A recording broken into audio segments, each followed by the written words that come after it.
secara ajaib membangkitkan orang yang sudah mati untuk memberi sinyal akan kebangkitan orang percaya. Semua orang percaya suatu hari nanti akan dibangkitkan dari kematian. 1 Korintus 15 ayat 52 dan 1 Tesalonika 4 ayat 16. Allah Bapa menunjukkan kuasa-Nya untuk menghidupkan kembali orang mati.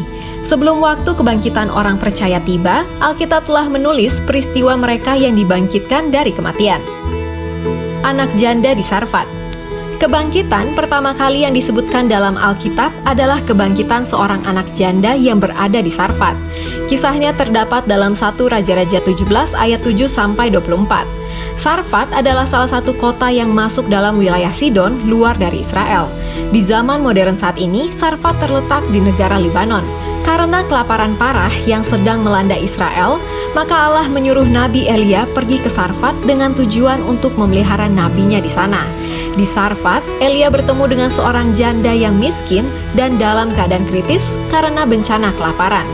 Ia dan anaknya laki-laki hanya mempunyai sedikit tepung dan minyak sebagai bahan untuk membuat roti dalam bertahan hidup. Namun Elia meminta agar ia dibuatkan terlebih dahulu roti dari persediaan mereka. Ketika wanita itu taat, maka ajaibnya ia memiliki stok roti yang tak habis-habis selama musim kelaparan.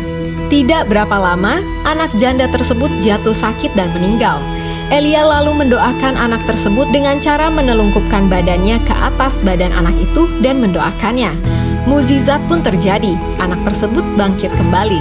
Kebangkitan anak itu merupakan bukti kasih dan kuasa Allah bagi janda dan anaknya melalui Nabi Elia. Anak perempuan di Sunem. Anak perempuan di Sunem adalah orang kedua yang dibangkitkan dalam Alkitab. Kisahnya terdapat dalam 2 Raja-Raja 4 ayat 8-37. Kali ini, Nabi Tuhan yang membangkitkannya ialah Elisa, murid dari Nabi Elia. Sama halnya dengan janda yang ada di Sarfat, nama anak dan perempuan yang ada di Sunem ini tidak disebutkan juga namanya. Sunem adalah nama tempat yang lokasinya masih berada di Israel. Dalam pembagian wilayah suku-suku Israel, Sunem menjadi milik pusaka suku Isakar. Yosua 19 ayat 18. Alkitab mengisahkan bahwa perempuan Sunem ini adalah orang kaya yang murah hati.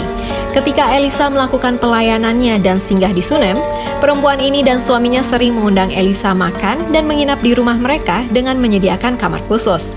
Sehingga kapanpun Elisa pergi ke Sunem, ia boleh menginap di kamar tersebut. Namun rupanya perempuan Sunem dan suaminya ini belum memiliki anak. Elisa pun berdoa dan bernubuat bahwa tahun depan perempuan tersebut akan melahirkan seorang anak. Dan ternyata benar.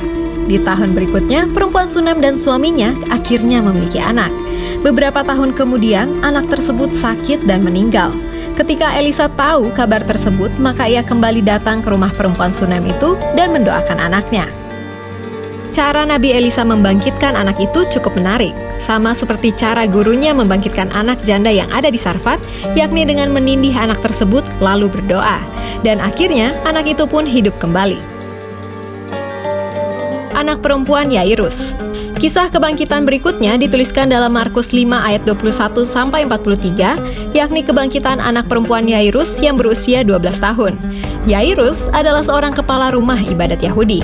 Ia melaporkan kepada Tuhan Yesus bahwa anak perempuannya sedang sakit keras dan memohon agar Yesus datang ke rumahnya untuk menyembuhkan sang anak. Yesus pun bersedia untuk datang ke rumah Yairus. Dalam perjalanan, banyak orang yang berdesak-desakan mengikuti Yesus.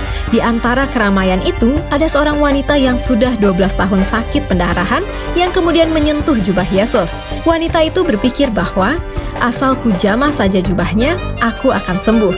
Dan benar saja, pada saat itu juga penyakit wanita itu sembuh. Tetapi Yesus tahu bahwa ada orang yang sengaja menyentuh jubahnya untuk disembuhkan. Wanita itu pun mengakui perbuatannya dan segera Yesus meneguhkan kesembuhannya. Sementara hal ini terjadi, salah seorang anggota keluarga Yairus datang memberitahukan bahwa anaknya telah meninggal. Namun Yesus berkata pada Yairus agar jangan takut, melainkan percaya saja. Setibanya di rumah Yairus, Yesus mendapati bahwa sudah banyak orang yang menangis dan meratapi kematian anak perempuan Yairus. Yesus kemudian memegang tangan anak itu dan berkata dalam bahasa Aram, "Talita kum," yang artinya, "Hai anak, bangunlah." Anak itu pun bangkit dan hidup kembali. Anak janda di Nain. Lukas 7 ayat 11-17 menceritakan kisah kebangkitan berikutnya. Suatu ketika Tuhan Yesus dan murid-muridnya memasuki suatu kota yang bernama Nain. Seperti biasanya, banyak orang yang berbondong-bondong mengikuti pelayanan Yesus. Saat mendekati pintu gerbang kota, Yesus melihat orang-orang membawa tandu jenazah yang hendak dimakamkan. Jenazah dalam tandu tersebut rupanya seorang anak muda, anak tunggal dari seorang janda. Alkitab tidak menulis nama janda dan anaknya. Janda itu menangisi kematian anaknya. Ia disertai oleh banyak orang dari kota Nain yang mengiringi jenazah itu. Belas kasih Yesus muncul melihat hal itu. Hatinya sangat tersentuh. Kepada janda itu, ia berkata, "Jangan menangis." Tuhan Yesus lalu menghampiri usungan jenazah itu dan menyentuhnya. Sementara para pengusungnya berhenti. Yesus berkata kepada jenazah anak itu, "Hai anak muda, aku berkata kepadamu, bangkitlah." Lukas 7 ayat 14. Anak itu pun kemudian bangkit dan hidup kembali. Ia mulai duduk dan berkata-kata. Lalu Tuhan Yesus menyerahkan anak itu kepada ibunya. Hal ini membuat orang-orang yang ada di sekitar Yesus heran, dan mereka memuliakan Allah. Peristiwa ini membuat nama Tuhan Yesus makin tersiar di seluruh Yudea dan di seluruh wilayah sekitarnya. Lukas 7 ayat 17.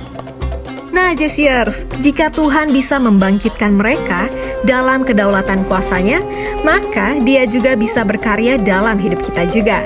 Percayalah bahwa Tuhan mampu memberikanmu kesembuhan. Kalau kamu butuh didoakan saat menghadapi pergumulanmu, hubungi tim doa kami yang siap 24 jam mendoakan semua permasalahanmu. Klik link yang ada di deskripsi ya.